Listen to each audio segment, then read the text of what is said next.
Good morning. It's Ron again with Obscure Destinations, bringing you your Okeechobee area fishing report for the weekend of August 10th and 11th.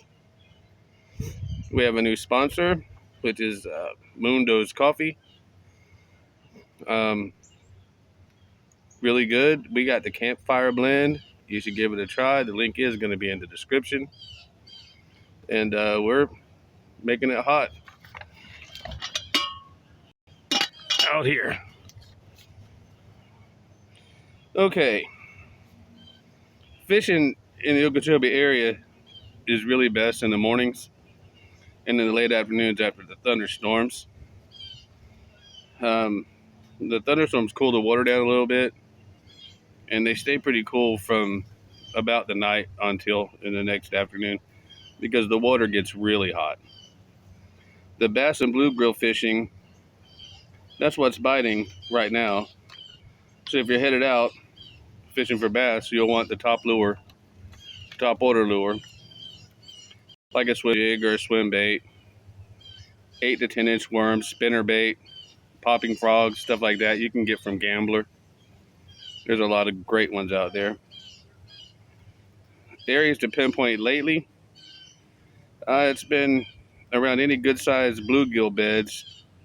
If you're looking for brim is what we call bluegills or panfish or sunfish. They're called a lot of things. But the brim is out, or they're moving in, I'm sorry. Because the spawning continues throughout all of the summer. And this being Florida, the summer stretches, sometimes until October. If you're seeking to catch some crappie, or we call them specks, it's too hot, man. I mean, you can get them down here on minnows. You can get them on sometimes beetle spins, but it's just hot down here, and specks don't really enjoy a lot of heat. I've always found it best. I mean, I'm sitting on my deck right now. This is basically my backyard, and I haven't seen a speck. I haven't pulled a speck out of this water in months. It's going to take, the temperatures are going to have to start cooling off, somewhere around mid-fall.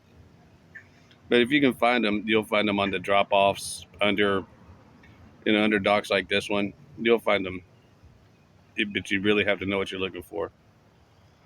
But the bluegill fishing, I use an ultralight spinning rig, with about 4, maybe 6 pound test line, mono, of course. Little small split shot. The split shot just gives you a little longer distance for your cast. Now, in most of these, like this is the canal leading to Lake Grassy. This canal is so full of lily pads right now that you really don't need to cast. You really want to go under decks and close to decks or docks. But this is Lake Grassy, like I said, and they don't spray Lake Grassy, thankfully.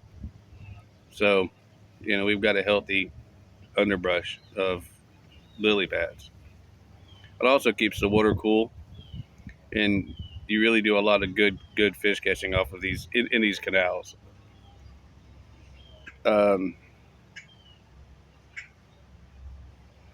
Most of the bluegill are being caught in really shallow water and closer to the outer edges of the grass lines, again, because that keeps them cool. And believe it or not, fish will go deep when it's hot. They will also go deep when it's cold, which is kind of crazy. Bluegill's like a much of a harder bottom without any vegetation. I mean, they don't mind some vegetation, but they really like a hard bottom. It's kind of rigid, and that's what they like. Shellcrackers, on the other hand, they like a little sandier bottom. They prefer more vegetation. They like vegetation, and a lot of times you'll catch the shellcrackers and the bluegills in the same area because they're fish, and that's what they do. Around the beds, you'll also catch these Mayan cichlids, and you'll catch a whole. I mean, these Oscars, that I'm assuming people let out of their fish tanks, but these Oscars are everywhere and they taste quite delicious. But they're everywhere and they're aggressive and they harass the brim and well, they're all brim to us, but the bluegill and the crappie and all of that, they just harass them when they're on the beds. When I catch one of the cichlids like the Oscars, I just give them away at the boat ramp.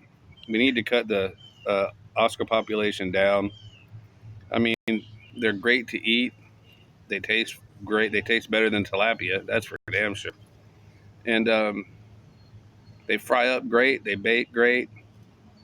Just forget that you had one of, and they get very big. Areas for bass, though. The Tin House, if you're in this area, you know it. The Tin House, second and third points. Parts of King's Bar and Grassy. This is Grassy right here, Lake Grassy.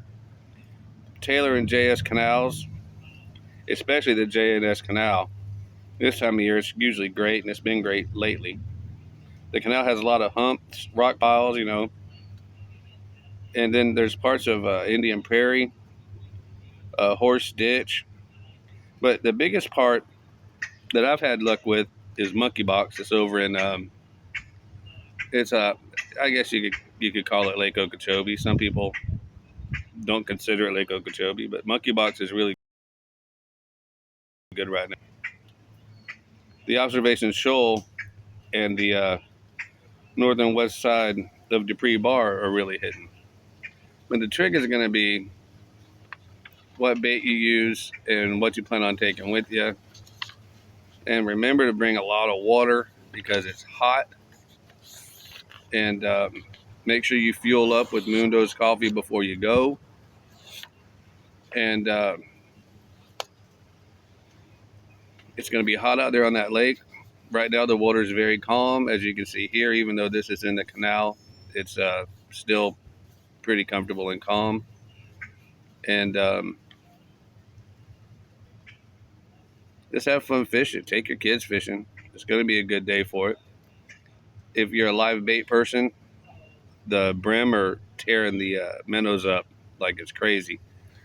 And shiners always for bass. You can get large shiners from any of the local fish bait and tackle shops here. It's shiners work good.